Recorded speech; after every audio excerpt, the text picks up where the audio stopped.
చిలకలూరిపేట పట్టణంలో సుబ్బయ్య తోటలోని షాదీఖానా నందు చిలకలూరిపేట నియోజకవర్గ విశ్వబ్రాహ్మణ సంఘం ఆధ్వర్యంలో నిర్వహించిన ఆత్మీయ సమావేశంలో ముఖ్య అతిథిగా పాల్గొన్న నియోజకవర్గ ఎమ్మెల్యే అభ్యర్థి కావేటి శివనాగ మనోహర్ నాయుడు. ఈ కార్యక్రమంలో Andhra Pradesh Vishwabrahmana community welfare association అధ్యక్షులు వేముల రామకృష్ణ, విశ్వబ్రాహ్మణ రాష్ట్ర ఉపాధ్యక్షులు ఉండవల్లి హనుమయ్య, చిలకలూరిపేట విశ్వబ్రాహ్మణ సంఘం అధ్యక్షులు బహునాథ వెంకటాచారి, పల్నాడు జిల్లా అధ్యక్షులు వాసు మరియు విశ్వబ్రాహ్మణ ప్రముఖులు సిద్ధి హనుమంతరావు, ఆముదాలపల్లి కిషోర్, సిద్ధి సనత్ కుమార్, సిద్ధి శివకోటేశ్వరరావు, ఆముదాలపల్లి నాగమల్లేశ్వరరావు మరియు పార్టీ ముఖ్య నాయకులు పాల్గొన్నారు. 2 సంవత్సరాలు కరోనా విలయతాండవం చేస్తూ ప్రపంచవ్యాప్తంగా ప్రభుత్వాలు పడిపోయి ప్రభుత్వాలు ఆర్థిక ఇబ్బందుల్లో ఉండి కొన్ని దేశాలలో ప్రజలకు ఇవ్వాల్సినటువంటి సంక్షేమాన్ని, ప్రజలకు అందిస్తున్న అభివృద్ధిని 2 సంవత్సరాల పాటు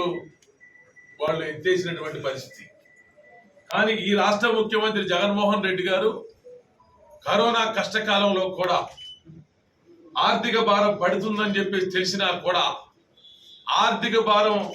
ఎంతైనా ఉందని కూడా ఇచ్చిన మాటను తూచా తప్పకుండా ఒక్క అడుగు కూడా వెనక్కి వేయకుండా కరోనా కష్టకాలంలో ప్రజల యొక్క ఆరోగ్యాన్ని కాపాడుకుంటూ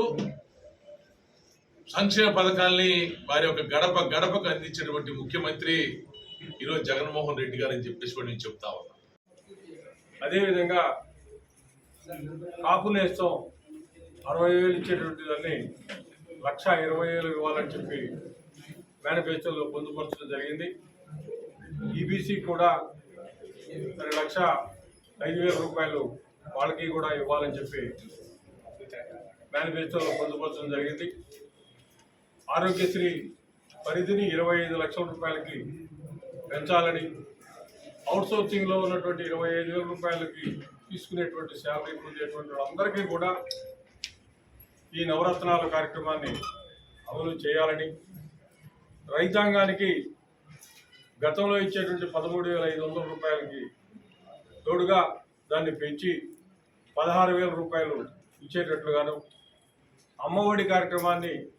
17,000 రూపాయలు ఇచ్చేటట్టుగాను, ఈ రాష్ట్రాన్ని దానితో పాటుగా మరిన్ని సంక్షేమ కార్యక్రమాలు, ఈ రాష్ట్రాన్ని అన్ని రకాలుగా అభివృద్ధి చేయడం కోసం చేపట్టినటువంటి పోర్టుల్ని పూర్తి చేసి, అట్లాగే ఫిషింగ్ హార్బర్ను కూడా పూర్తి చేసి వాటన్నింటినీ కూడా వినియోగంలోకి తీసుకొచ్చి యువతకి ఉపాధి కల్పించి